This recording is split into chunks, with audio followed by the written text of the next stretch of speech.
하나님의 축복이 가득한 아침입니다. 오늘도 우리 주님께서 여러분과 저의 마음속에 성령 하나님의 은혜로 풍성하게 임해 주시기를 바랍니다.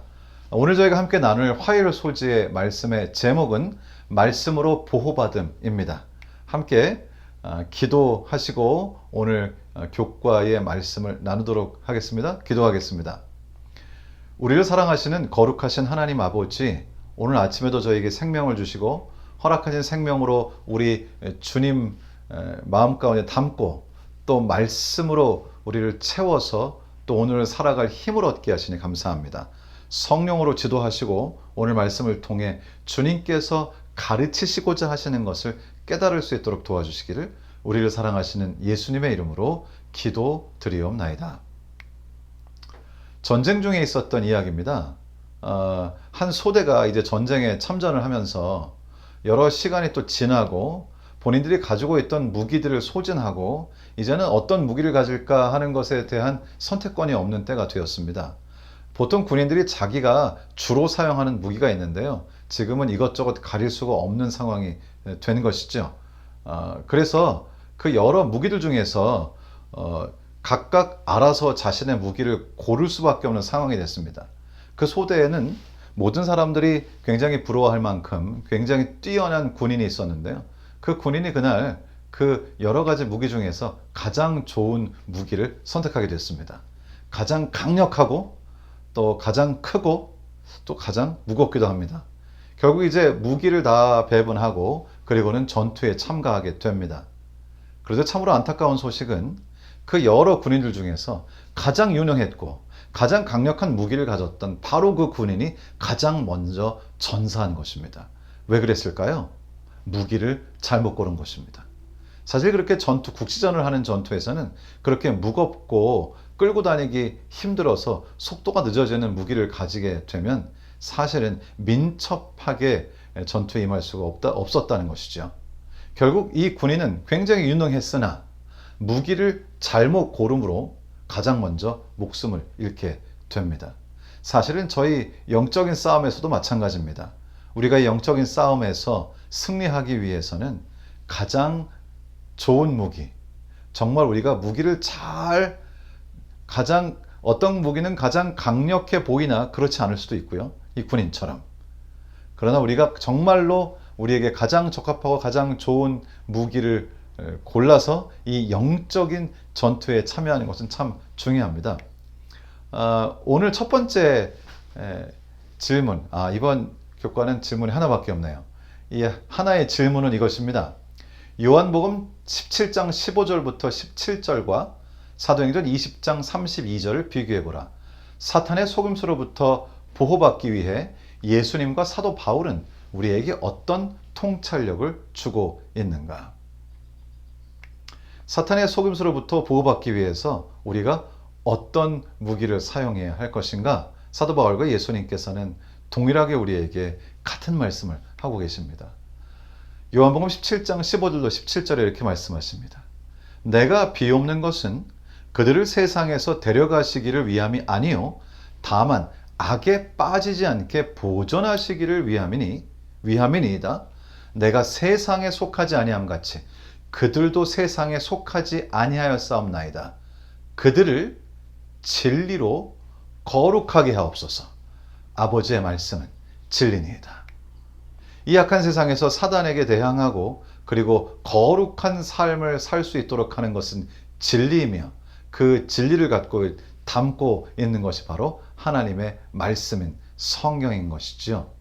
결국 어쩌면 너무나 단순한 진리일 수 있지만 결국 이 영적인 전쟁에서 우리가 무기를 잘 골라야 하는데 가장 좋은 무기, 우리를 승리로 이끌 무기는 바로 성경이라는 것입니다. 때때로 우리는 우리 자신이 가진 어떤 재능이라든지 나의 경험이라든지 또 내가 알고 있는 지식 등을 동원해서 영적인 전쟁에서 승리해 보려고 할 때가 있지만은 우리 주님께서는 아버지의 말씀은 진리입니다.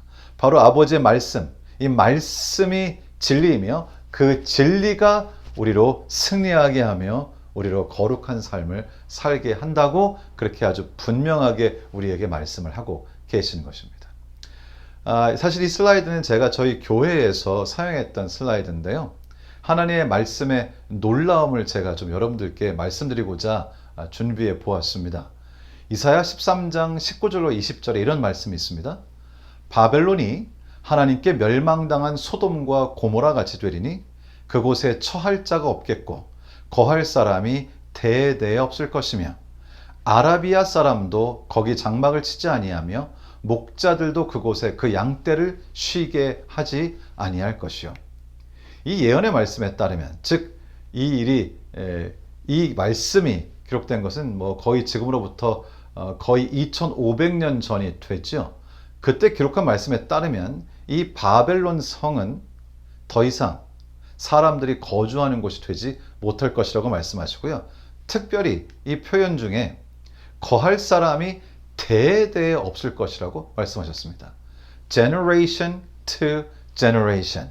그러니까 어떤 세대에도 이 바벨론 성에 사람이 거주하지 않을 것이라고 말씀을 하신 것입니다. 실제로 바벨론 성이 있던 곳을 가보면 지금 여기 재건하려고 했던 흔적이 남아있긴 하지만은 아무도 살고 있지 않습니다. 사실 참으로 이상한 것이죠.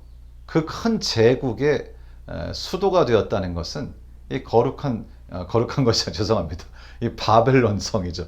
거룩한 성이 아니라 세속적인 성입니다. 이 바벨론 성이 그곳에 섰다고 하는 것은 그만큼 사람들이 거주하기 좋은 곳이었다는 것이죠. 그런데 주님께서 이사야를 통해서 허락하신 예언의 말씀대로 이제 이렇게 2500년이라는 시간이 지난 지금의 시대에도 그곳에는 아무도 살고 있지 않다는 것입니다. 그런데 역사적으로 이러한 하나님의 말씀에 대적했던 사람이 있습니다. 여러분이 걸프전 하면 아마 기억이 나실지 모르겠습니다.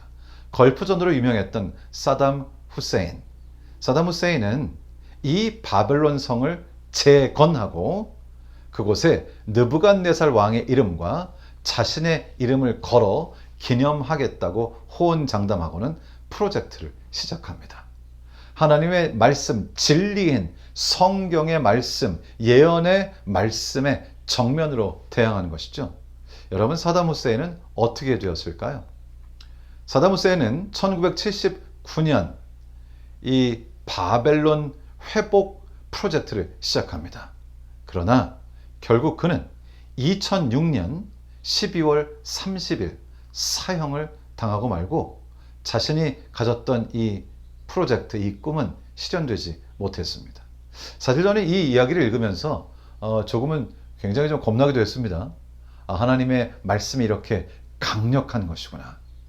우리가 사단의 이 전략에, 사단의 공격에 맞서서 대항할 수 있는 것은 오직 하나님의 말씀으로 밖에는 안 된다는 것이죠. 예수 그리스도께서도 사단으로부터 시험을 받으실 때에 말씀으로 승리하셨습니다. 이 하나님의 말씀은 살았고 운동력이 있습니다. 이 하나님의 말씀은 하나님, 우리의 창조자, 온 우주의 창조자 되시는 하나님께서 하신 말씀을 담고 있는 책이므로 그 말씀의 이 강력함은 무엇으로도 표현하기가 어렵다는 것이죠. 그 하나님의 말씀에 대적했던 사담 후세인은 결국 사형을 당하는 처참한 말로를 맞게 되었다는 것입니다. 우리는 어떻게 사단을 대적할 수 있을까?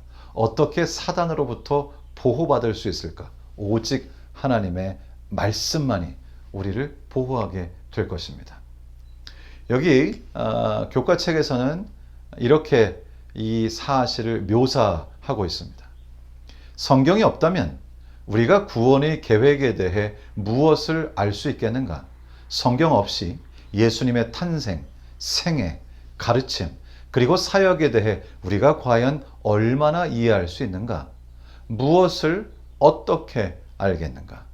그리스도의 희생의 깊이와 부활의 영광, 그분의 중보 사역의 능력과 장엄한 재림의 모습을 성경 없이 어떻게 이해할 수 있겠는가? 이 모든 중요한 진리는 하나님의 말씀 가운데 계시되고 강조되며 가르침받게 되어 있다. 성경. 오직 성경만이 모든 신성한 진리를 이해하는 최종적이고 궁극적인 기준이 되어야 한다. 참으로 감사한 말씀이죠.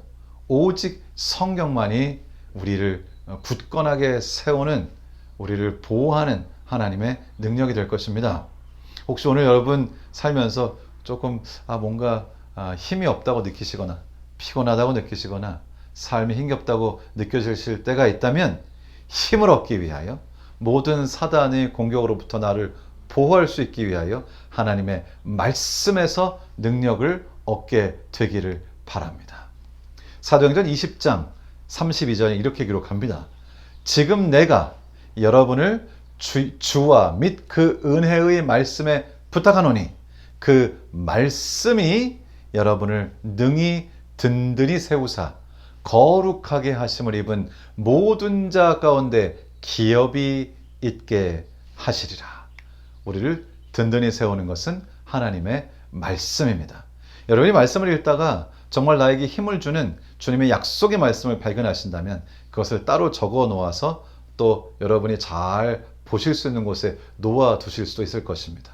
여러분이 읽으신 그 말씀 속에서 힘을 얻으시고, 그리고 혹시 나에게 지금 좀 어려운 일들이 있거나 내가 이겨나가야 할 장애물이 있거나 예기치 못한 도전이 있다면 그 말씀을 붙잡고 손으로 짚고 하나님께 기도할 수도 있을 것입니다. 하나님의 말씀이 모든 것을 바꾸는 것이죠. 어떤 사람이 공원에 가서 이렇게 벤치에 앉아 있는데요. 그 의자 밑에 지금 사진에 나오는 것처럼 이렇게 버려진 책이 하나 있는 것을 발견합니다. 그리고는 심심하던 차에 호기심이 발동해서 그 밑에 있는 책을 이렇게 꺼내서 탈탈 털어가지고는 이게 무슨 책인가 하고 이렇게 봅니다.